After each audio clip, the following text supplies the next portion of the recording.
Kaito pressed his back against the cold brick wall of the warehouse, his heart beating so fast he thought it might jump out of his chest. He had come to surprise his boyfriend, Renzo, with homemade cookies and a smile, but what he found instead would change his life forever.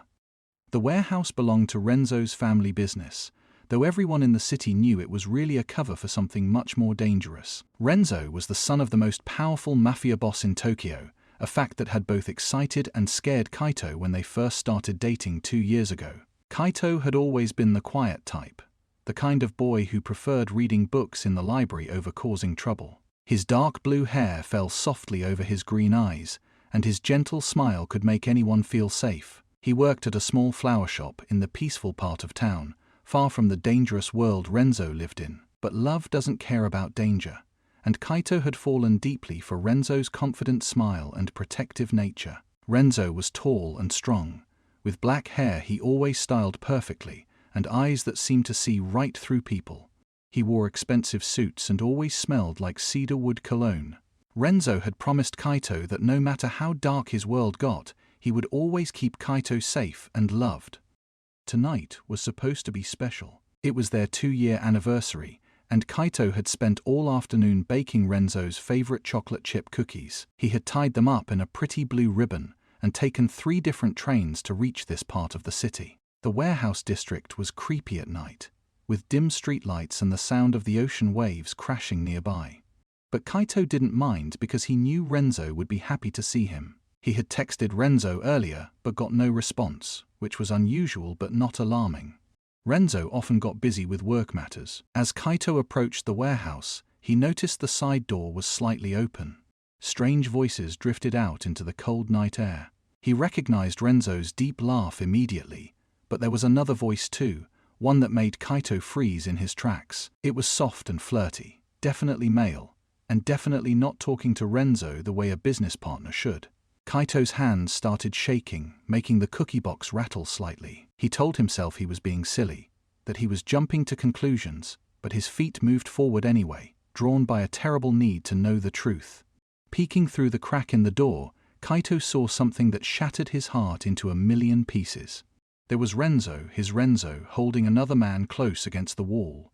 The other man had blonde hair and wore clothes that were way too fancy for a warehouse meeting. They were kissing, not the quick kind, but the slow, deep kind that meant something. Renzo's hand was tangled in the blonde man's hair the exact same way he used to hold Kaito.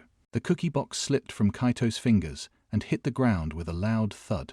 Both men jumped apart, and Renzo's eyes went wide when he saw Kaito standing there. For a moment, nobody moved. Kaito could see everything clearly now in the harsh warehouse lights. The guilt on Renzo's face, the smirk on the blonde man's lips, and worst of all, the expensive watch on Renzo's wrist that Kaito had saved up for months to buy him. Renzo took a step forward, his mouth opening to say something, but Kaito was already running. Tears blurred his vision as he stumbled through the dark streets, not caring where he was going, just needing to get away. He ran until his lungs burned and his legs felt like rubber. Finally, Kaito collapsed on a bench in a small park he didn't recognize. The city lights twinkled around him like nothing had changed, but everything had changed. How could Renzo do this? After 2 years of promises, of saying Kaito was his whole world, of planning a future together, Kaito pulled his knees to his chest and cried harder than he had ever cried before. The cold night air bit at his skin, but he barely felt it through the pain in his heart. Suddenly, Kaito heard footsteps approaching.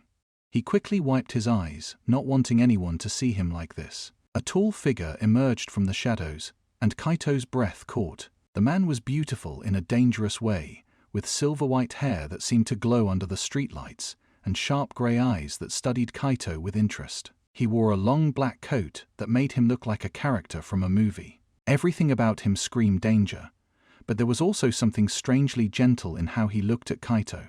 The man sat down on the bench, keeping a respectful distance. He didn't say anything at first, just pulled out a clean handkerchief and offered it to Kaito. Kaito hesitated, then took it, dabbing at his tear-stained cheeks. His mother had always taught him not to talk to strangers, especially not in this part of the city at night, but something about this man felt different. Maybe it was the way he didn't ask nosy questions, or the sadness in his own eyes that seemed to understand pain. After several minutes of comfortable silence, the man finally spoke. His voice was smooth and calm, like a quiet river. He introduced himself as Yuki and explained that he often came to this park when he needed to think. Kaito didn't know why, but he found himself talking, telling this stranger about the betrayal he had just witnessed. Maybe it was because Yuki was a stranger that made it easier. Someone who didn't know Renzo or the complicated world Kaito had been pulled into.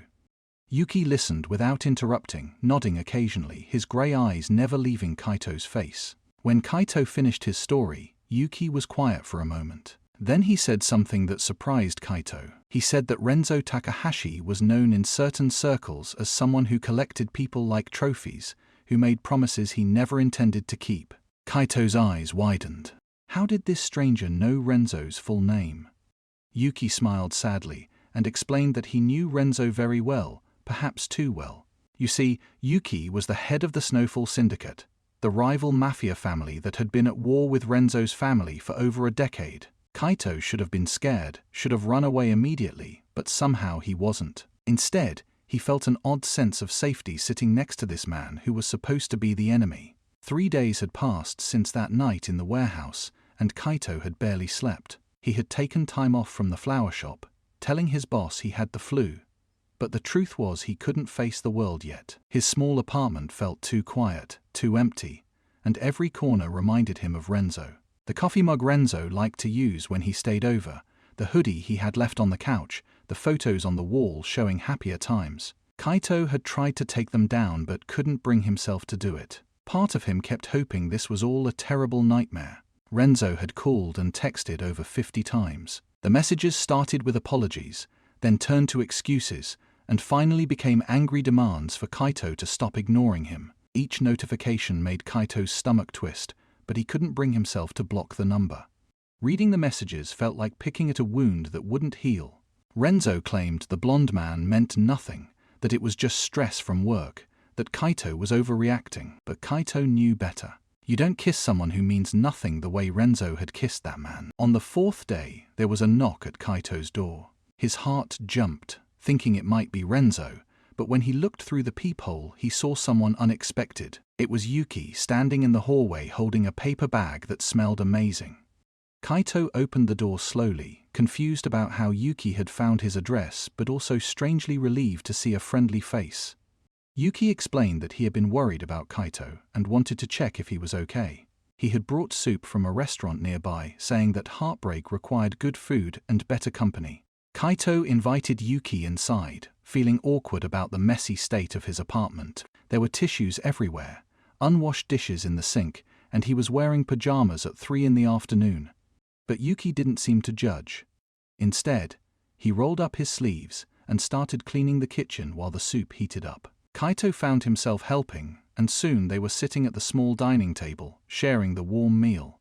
Yuki asked about Kaito's life, his work at the flower shop, his hobbies and dreams. It had been so long since someone had asked Kaito about himself, rather than just talking about Mafia business and danger. As they talked, Kaito learned more about Yuki. Despite being the head of a powerful criminal organization, Yuki was surprisingly normal in many ways. He loved old movies, especially romantic ones, and had a pet cat named Snowball who was apparently very spoiled. Yuki had taken over the family business after his father died 5 years ago, not because he wanted power, but because he wanted to protect the people who depended on their family. He spoke about the Mafia world with tired honesty, admitting it was a life he never chose but accepted as his responsibility. There was a loneliness in his eyes that matched the loneliness Kaito felt. Over the next few weeks, Yuki became a constant presence in Kaito's life. He would stop by the flower shop during Kaito's breaks, bringing coffee and pastries. They would walk through the park together in the evenings, talking about everything and nothing. Yuki made Kaito laugh again, something he thought he had forgotten how to do. But it wasn't just fun and games. Yuki was also teaching Kaito to be stronger, to not let Renzo's betrayal define him. He encouraged Kaito to take self-defense classes, saying every person should know how to protect themselves. Kaito agreed, finding that the physical activity helped clear his mind. Meanwhile, Renzo was not giving up. He started showing up at the flower shop, causing scenes that embarrassed Kaito in front of customers. Renzo would bang on the window demanding Kaito talk to him, promising he would change. Once, he even sent his men to follow Kaito home, which terrified him. Kaito felt trapped, unable to escape Renzo's controlling grip even after they had broken up. The final straw came when Renzo cornered Kaito in an alley near his apartment, grabbing his wrist hard enough to leave bruises. Renzo's eyes were wild with anger and desperation as he ordered Kaito to stop being childish and come back to him. That's when Yuki appeared, seemingly out of nowhere. His presence was like a sudden winter storm, cold and powerful. Yuki's men surrounded them in seconds, and the look on Yuki's face made even Renzo step back. Yuki's voice was ice as he told Renzo to never touch Kaito again, that Kaito was under his protection now. Renzo laughed bitterly, saying that Yuki had always wanted to take everything from him, and now he was stealing his boyfriend too. But Yuki corrected him calmly, stating that Kaito was not property to be stolen, and that Renzo had thrown away something precious through his own actions. The tension between the two mafia leaders was thick enough to cut with a knife. Everyone in the criminal underworld knew about the bad blood between the Takahashi family and the Snowfall Syndicate. It had started with their grandfathers over territory disputes and had only gotten worse with each generation. Renzo and Yuki had grown up as rivals, always competing, always fighting. And now, Kaito had become the newest piece in their long game of chess. Renzo looked at Kaito with such hurt and rage that Kaito actually felt scared. Renzo promised this wasn't over, that Kaito would regret choosing Yuki over him, before storming away with his men. After Renzo left, Kaito's legs gave out and he would have fallen if Yuki hadn't caught him. Yuki held him gently, asking if he was hurt, checking the bruises on his wrist with such care that Kaito felt tears forming again. But these weren't tears of sadness anymore. They were tears of relief, of feeling protected, of realizing that maybe he didn't have to face this alone. Yuki took Kaito back to his own home that night, a beautiful traditional Japanese house hidden away from the city chaos. It was peaceful there, with a garden full of winter flowers and a koi pond that reflected the moonlight. Yuki insisted Kaito stay until things settled down, and Kaito agreed, too shaken to argue. That night, as Kaito lay in the guest room, he realized something startling. His heart, which had been so broken by Renzo, was beginning to heal. And even more surprising, it was starting to beat faster whenever Yuki was near. This shouldn't be happening so soon, Kaito thought. He had just gotten out of a relationship, and Yuki was supposed to be dangerous, an enemy of the man he had loved. But the heart doesn't follow logic, and Kaito was starting to understand that what he felt for Renzo might have been love, but what he was beginning to feel for Yuki was something deeper, something real. Living with Yuki was different from anything Kaito had experienced before. Yuki's home was a sanctuary, a place where the violence and chaos of the mafia world seemed to disappear. Every morning, Kaito would wake up to the smell of fresh tea and find Yuki in the kitchen preparing breakfast with careful attention. They would eat together, talking about their plans for the day, and it felt so domestic, so normal, that Kaito sometimes forgot about the dangerous world lurking just outside. Yuki had assigned bodyguards to watch over Kaito whenever he went to work, not in a controlling way like Renzo had, but out of genuine concern for his safety. As weeks turned into a month, Kaito noticed changes in himself. He smiled more easily now, laughed louder, and felt lighter than he had in years. The self-defense classes were paying off too. He was stronger, more confident, no longer the fragile person who had cried on that park bench.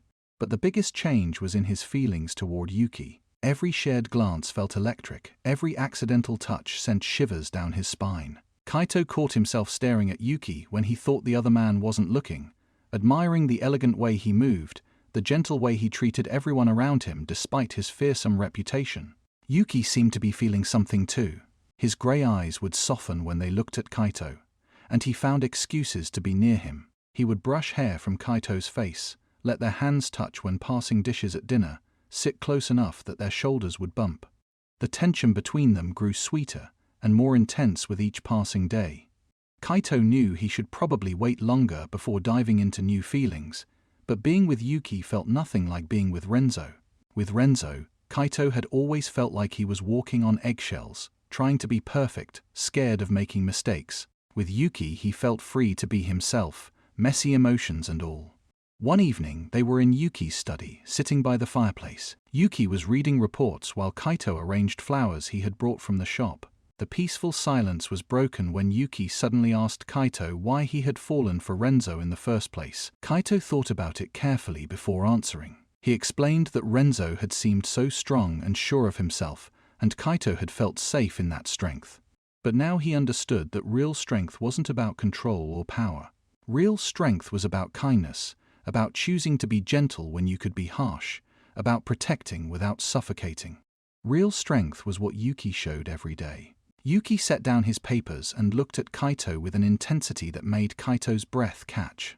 Yuki admitted that he had been trying to keep his distance, to give Kaito time to heal, but it was becoming impossible. Every day, Yuki found himself caring more deeply about Kaito's happiness, wanting to be the reason for his smiles, hoping to be worthy of his trust. Yuki stood and walked over to where Kaito sat, kneeling beside him. He took Kaito's hand gently and asked if it was too soon, if Kaito's heart had room for someone new, specifically for him. Kaito's answer was to lean forward and press his lips softly against Yuki's. The kiss was everything a first kiss should be, sweet and tentative and full of promise. When they pulled apart, both were smiling. Yuki pulled Kaito into his arms, holding him close, and Kaito felt truly safe for the first time in months. They stayed like that for a long while, just holding each other, both knowing that this was the beginning of something important and real. Their relationship blossomed quickly after that. They were careful, taking things slow despite the intensity of their feelings. Yuki would hold Kaito's hand when they walked through the garden, would kiss his forehead goodnight, would tell him he was beautiful in ways that made Kaito blush. Kaito would surprise Yuki with his favorite foods, would listen to his worries about the business, would remind him that he didn't have to carry every burden alone. They fit together like puzzle pieces, complementing each other perfectly. But happiness never lasts without challenges, especially not in their world. News of Kaito and Yuki's relationship spread through the criminal underworld like wildfire. Renzo heard about it within days, and his reaction was explosive. He destroyed his office in rage, screaming about betrayal and revenge. How dare Yuki take what was his? How dare Kaito run to his enemy? In Renzo's twisted mind, Kaito was still his property, and this relationship was the ultimate insult. He began planning something terrible, something that would make both Yuki and Kaito pay for humiliating him. Renzo's plan started small. He spread rumors about Kaito, calling him a traitor who jumped from bed to bed, claiming Kaito had been secretly seeing Yuki all along and had used Renzo for protection and money. The lies hurt, especially when some people believed them, but Kaito tried to ignore the gossip. Yuki reassured him constantly, telling him that people who truly mattered knew the truth. But Renzo wasn't done.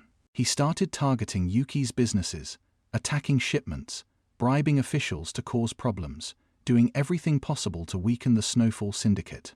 Yuki handled each attack calmly, never retaliating with the same level of violence, which frustrated Renzo even more. Yuki refused to let Renzo drag him into a full war that would hurt innocent people. Instead, Yuki focused on protecting what mattered most, which was Kaito and their growing love. He increased security around his home and made sure Kaito was never alone. Kaito appreciated the protection but hated feeling like a burden. He wanted to help, to fight back somehow, but Yuki insisted that the best thing Kaito could do was stay safe and keep being himself. The turning point came on a rainy Tuesday night. Kaito was working late at the flower shop, finishing an order for a wedding. His bodyguards were outside, and he felt safe enough. But he didn't notice the van that pulled up in the alley behind the shop. He didn't see the men in masks who disabled his guards with chloroform. He only realized something was wrong when rough hands grabbed him from behind, covering his mouth to muffle his screams. A cloth was pressed to his face, smelling sweet and chemical, and the world went dark as Kaito lost consciousness. When Kaito woke up, he was in a cold, empty warehouse that smelled like oil and rust. His hands were tied behind his back, and his head pounded. Standing in front of him was Renzo, looking nothing like the man Kaito had once loved. Renzo's eyes were cold and crazy, his expensive suit rumpled, his perfect hair messy. He smiled at Kaito, but it wasn't a kind smile. It was the smile of someone who had lost everything and decided to burn the world down. Renzo said that if he couldn't have Kaito, then nobody could, especially not Yuki. This was going to end tonight, one way or another. Kaito's heart raced as he stared at Renzo, trying to understand how the person he once loved had become someone so frightening. Renzo paced back and forth like a caged animal, talking rapidly about how everything had gone wrong. He blamed Kaito for being ungrateful, blamed Yuki for interfering, blamed the world for not understanding that they were meant to be together. Kaito tried to reason with him, speaking calmly despite his fear, explaining that love couldn't be forced, that holding someone prisoner wasn't love at all. But Renzo wasn't listening. He was too far gone into his own twisted thoughts. Meanwhile, back at Yuki's home, chaos had erupted. Yuki had discovered that Kaito never made it back from work, and his bodyguards had been found unconscious in the alley. Yuki's usually calm face had turned to stone, and his voice became dangerously quiet as he gave orders to his men. They would find Kaito, and they would end this game with Renzo once and for all. Yuki blamed himself for not protecting Kaito better, for underestimating how far Renzo would go. But there was no time for guilt now. Every second mattered. Using his network of informants and technology, Yuki tracked down several possible locations where Renzo might have taken Kaito. The most likely was an abandoned warehouse by the docks that used to belong to the Takahashi family before they lost it in a business deal years ago. Yuki gathered his most trusted men and headed there immediately, driving through the rainy night with determination burning in his chest. He had promised to protect Kaito, and he would keep that promise even if it cost him everything. Back in the warehouse, Kaito was using everything Yuki had taught him in self-defense class. When Renzo got close, ranting about how they could still run away together, Kaito waited for the right moment.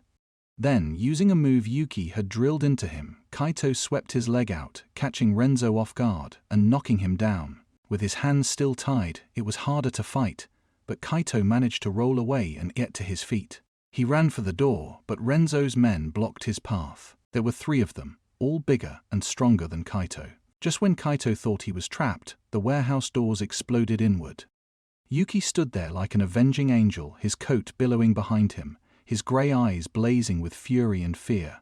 Behind him were dozens of his men, all ready for a fight. Renzo's men didn't stand a chance. The fight was quick and efficient, with Yuki's people overwhelming the enemy through superior numbers and training. But Yuki only had eyes for Kaito, rushing to his side and cutting through the ropes that bound him. The relief on Yuki's face when he saw Kaito was mostly unhurt was overwhelming.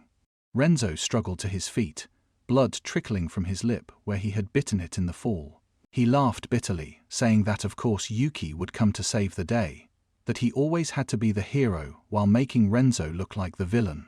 But Yuki corrected him coldly. Nobody had made Renzo a villain except himself. Every choice, every selfish action, every moment of cruelty had been Renzo's own doing. Yuki had simply been there to pick up the pieces of what Renzo had broken.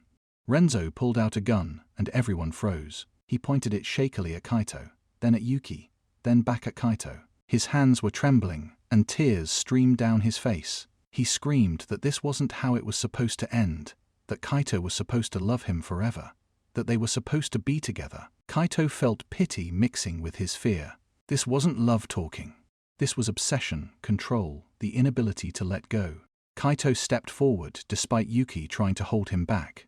With a calm voice, Kaito told Renzo that he forgave him for the cheating, for the lies, for everything. But forgiveness didn't mean Kaito would come back. It meant Kaito was choosing to let go of the hurt and move forward with his life.